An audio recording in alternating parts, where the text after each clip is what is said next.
banyak sekali perawatan-perawatan yang kita tanggung ini jika kita lakukan review secara klinis ya, masih terdapat banyak inefisiensi sebenarnya. Yang tidak ini sebenarnya lebih kasihan. Karena mereka tidak bisa mendapatkan yang kita namakan sebagai second medical opinion.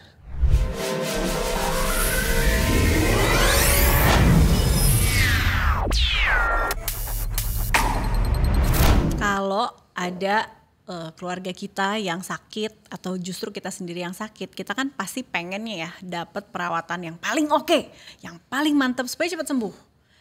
Nah, seringkali kita memaknainya ini adalah perawatan yang paling oke adalah yang paling mahal. Bener gak sih kayak gitu?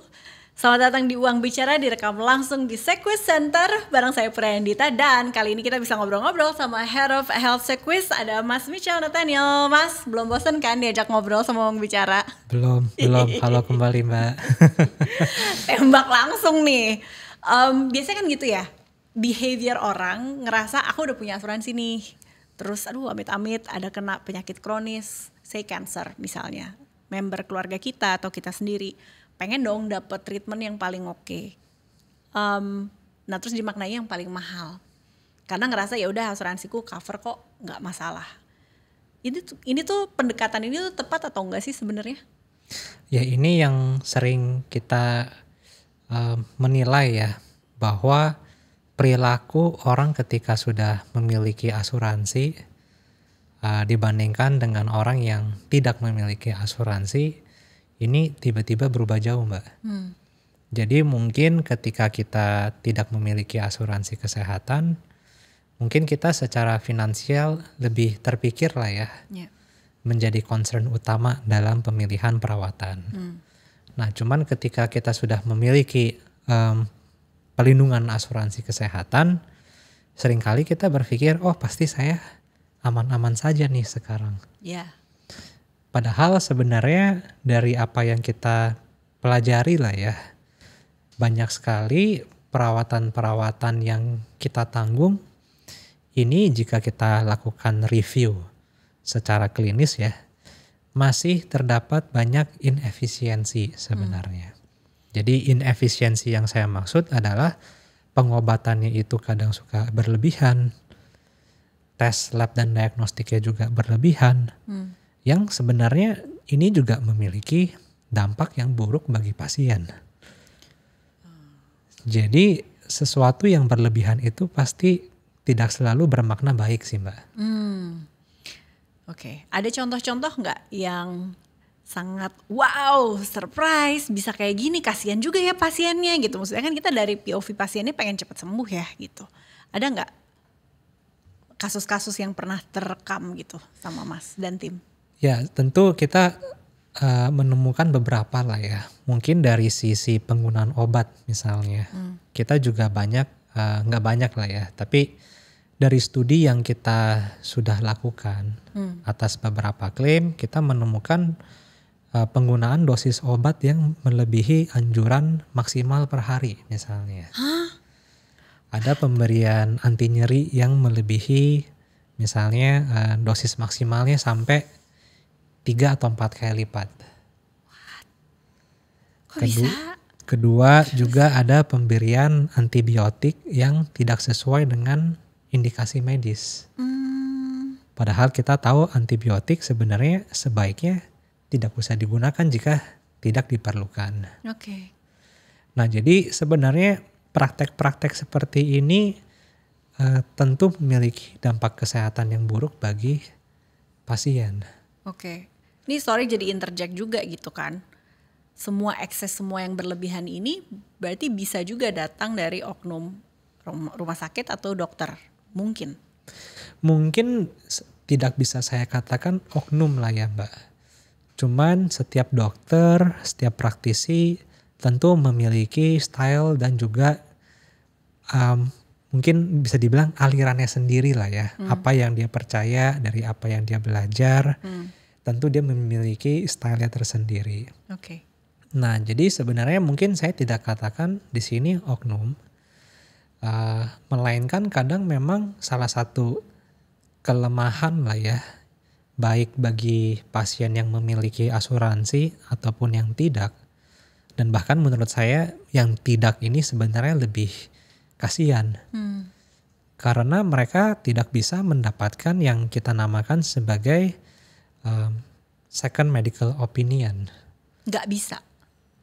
Mungkin tidak semudah bagi yang memiliki asuransi. Karena mungkin pertanyaan gampangnya adalah bagaimana Mbak bisa tahu jika Mbak sedang sakit, perawatan yang Mbak terima itu sudah sesuai dengan standar klinis, Ya.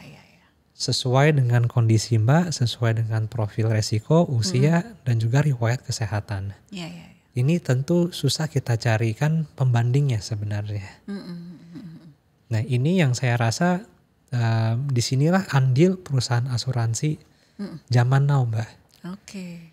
Berarti ya fungsinya kan sebagai partner dan advisor gitu ya. Ngobrolnya sama siapa? Gimana nih biar kita juga punya second opinion yang berimbang atau seenggaknya teman curhat lah untuk diajak diskusi, ngelihat opsi-opsi yang ada. Nah jadi mungkin diskusi itu tidak secara langsung dengan pasien. Melainkan ketika pasien masuk dan menjalani perawatan, itu perusahaan asuransi intens melakukan diskusi dengan rumah sakit sebenarnya. Oke. Jadi kita akan memintakan, kenapa perawatan yang diberikan seperti ini. Kenapa pengobatan yang diberikan adalah pengobatan ABCDE. Oke. Dan tentu itu perusahaan asuransi dapat memberikan masukan itu karena kami juga memiliki tim dokter sebenarnya. Nah baru aja mau nanya, ini berarti POV-nya pakai POV-nya siapa nih? Ternyata punya tim dokter sendiri. Betul. Oke. Dan tim dokter kami pun juga bekerja sama dengan satu tim dokter independen lainnya ya. Jadi itu di luar dari perusahaan asuransi. Bahkan kita pun juga ada channel untuk berdiskusi dengan tim dokter dari luar negeri sebenarnya. Oh wow. Pernah ada kejadian seperti itu? Pernah. Jadi mungkin di episode yang sebelumnya saya pernah ceritakan ada satu pasien yang tahun ini klaimnya sampai 6 miliar lebih. Iya. Anak muda ya sakit Betul. Limfoma. Hodgkin's lymphoma. Nah itu kita lakukan diskusi dengan tim dokter dari luar negeri dan juga tim dokter spesialis independen. Karena kita betul-betul harus menilai apakah perawatan ini sudah sesuai atau belum. Ya. Dan itu bisa dilakukan sebelum kan memutuskan kita akan mengambil tindakan apa nih. Gitu. Betul. Bisa sesegera apa sih percakapan itu supaya ya kan kalau orang sakit pengennya cepat sembuh atau membaik dulu biar cepat pulang gitu. Akan seintens apa sih percakapan itu paralel dengan pasiennya lagi di rumah sakit? Tentu kita juga melihat kondisi dari pasien ya. Karena rumah sakit dan dokter juga ada SOP-nya sendiri. Dalam arti jika bahwa kondisi pasien merupakan kondisi darurat, maka to their best practice rumah sakit dan dokter tentu harus menjalani apa yang menurut mereka terbaik bagi pasien. Ya. Dalam hal itu tentu diskusi bisa berjalan secara paralel. Namun jika sifat perawatannya ini bisa direncanakan, contohnya misalnya jika ada cedera ketika bermain bola gitu. Nah biasanya surgery-nya, operasinya ini bisa direncanakan. Karena kecuali patah tulang bersih ya. Tapi kalau misalnya keretakan ataupun cedera ACL, itu kan operasinya bisa direncanakan. Nah biasanya pembicaraan itu sudah ada sebelum operasinya dilakukan. Ketika masih dalam tahap perencanaan, ini sebaiknya jalur pengobatan terbaik yang diambil seperti apa. Ini aku spesifik ke contoh yang diambil tuh misalnya cancer gitu kan. Karena kompleks ya, cancer banyak macamnya. Treatment dari dokter juga punya aliran-alirannya sendiri. Ada juga opsi-opsi eksperimental kan sebenarnya. Nah, stance-nya asuransi ngeliat ini gimana sih untuk sesuatu yang eksperimental? Secara umum bisa saya katakan bahwa pengobatan yang sifatnya masih eksperimental itu tidak masuk dalam pertanggungan, Mbak. Dan kami mendefinisikan pengobatan eksperimental sebagai pengobatan yang secara jurnal medis masih dibutuhkan research yang lebih lanjut lagi. Nah, kenapa pengobatan eksperimental ini tidak masuk pertanggungan? Karena obat eksperimental ini chance of success-nya masih dipertanyakan sebenarnya. Nah, makanya kenapa kita selalu menganjurkan bahwa kepada dokter-dokter ini, you jangan menjalani pengobatan yang sifatnya masih eksperimental. Karena satu dapat berdampak buruk juga bagi pasien alias tidak berhasil. Iya. Dan rasa tidak nyaman, rasa nyeri sakitnya juga bisa jadi bertambah gitu ya. Betul. Oke, dimengerti. Jadi selalu mengikuti jurnal medis terkini. Betul. Gitu ya. Nah, sekarang kalau ngomongin kendala yang dirasa di lapangan, sebenarnya kan asuransi punya niat jadi partner nih untuk pasien biar dapat perawatan terbaik. Tapi kan tidak serta-merta diterima dengan baik ya. Nah, kayak apa tuh pengalamannya, Mas? Nah, ini yang menurut saya cukup menarik ya. Saya rasa bantuan-bantuan yang kami berikan untuk memastikan bahwa pasien mendapatkan perawatan yang paling sesuai lah ya, yang efektif dan efisien. Saya rasa bagi yang tidak memiliki asuransi pasti akan merasa sangat terbantu. Karena kita membantu mereka kan. Yeah. Nah, tapi yang unik adalah ketika nasabah tersebut sudah memiliki perlindungan asuransi, tiba-tiba mereka menilai bahwa ini perusahaan asuransi kok seperti menghalang-halangi, seperti terlalu melakukan intervensi. Padahal sebenarnya bagi kami perusahaan asuransi, ketika kita berbicara biaya yang terefisien, kita tuh tidak selalu berbicara mengenai berapa sih besaran klaimnya. Kita itu selalu berbicara perawatan apa yang terbaik bagi pasien, itu sebenarnya menurut kami itulah yang paling efisien. Karena kadang pengobatan yang murah jika ternyata kemudian hari harus diobatkan lagi berkali-kali, itu bisa saja lebih mahal ketimbang kita langsung memberikan pengobatan yang mungkin cukup mahal tapi sekali selesai. Nah, jadi mungkin pesan saya buat teman KBR bahwa apa yang kami lakukan di industri perusahaan asuransi itu sebenarnya untuk kebaikan dari nasabah dan pasien kami juga. Dalam cerita ini semua ada satu peran penting lagi kan, yaitu agent atau agen gitu. Dalam percakapan tadi, keluarga udah mikirin membernya biar cepet pulang dari rumah sakit gitu. Agent ini terlibat gak sih dalam setiap step yang tadi Mas sudah katakan? Agent yang biasanya memiliki hubungan dekat lah ya dengan nasabahnya, agent yang mungkin sifatnya atau jiwanya memang membantu nasabahnya, biasanya memang selalu senantiasa membantu nasabahnya dalam proses pengobatan sih. Dan dalam hal ini kadang bahkan agent dimintakan saran oleh nasabah, kalau saya sakit ini sebaiknya saya berobatnya kemana. Nah, jadi memang di sini agent bermain peran yang cukup penting. Tidak hanya bagi nasabah, tapi juga bagi perusahaan asuransi untuk memberikan edukasi sebenarnya. Ini kan jadi kayak kalau kita lihat agent banyak, tapi mendapatkan yang top notch nih layanannya. Dapatnya gimana nih biar kita nggak salah pilih, Ci?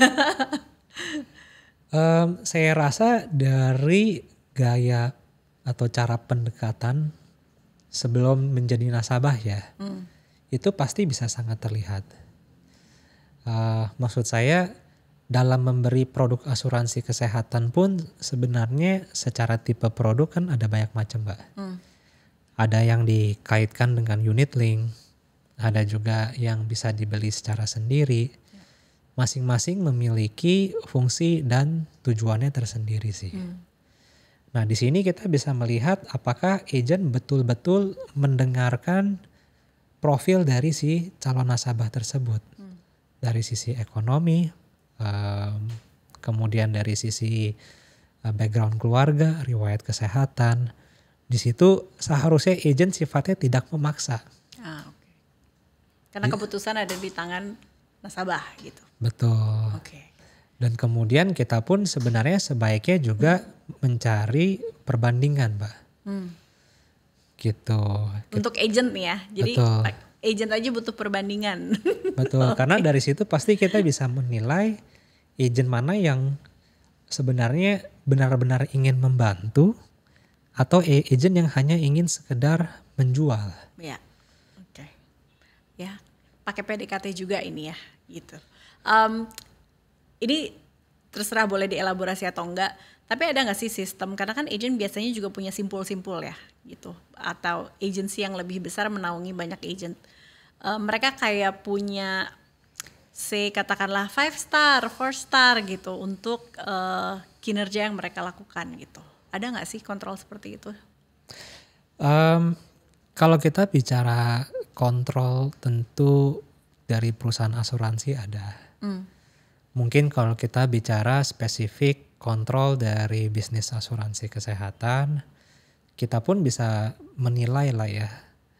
Dan kita bisa menilai dari situ, contoh kalau dari perusahaan asuransi kita menilai kualitas agent itu tidak hanya dari sisi penjualan yang mereka bawa. Tapi kita juga menilai dari kualitas dari bisnis yang mereka bawa. Oke. Nah, ketika kita bicara kualitas, kita bicara apakah mereka menjual itu secara benar atau tidak. Kemudian apakah yang disampaikan itu kepada para nasabah itu sudah sesuai dengan ketentuan produk masing-masing. Oke. Karena bisa saja ada contoh di mana ketika terjadi penolakan klaim misalnya. Karena ternyata memang tidak ditanggung di ketentuan produk. Nah, terkadang nasabah bisa berdalil atau beralasan, oh saya tidak dijelaskan oleh Agen. Gitu. Oke. Nah, tapi berarti pengkategorian ya sebutannya misalnya 5 star, 4 star sih nggak ada ya.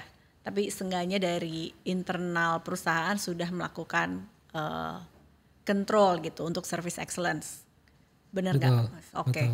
Nah, sekarang balik lagi ke soal second opinion. Sebelum kita memutuskan mau ngambil tindakan A atau B gitu.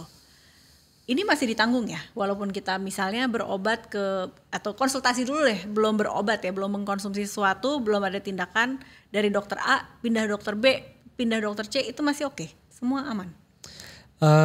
Sesuai biasanya sih kita mengikuti ketentuan produk masing-masing sih Mbak. Jadi saya tidak dapat mengeneralisir lah ya.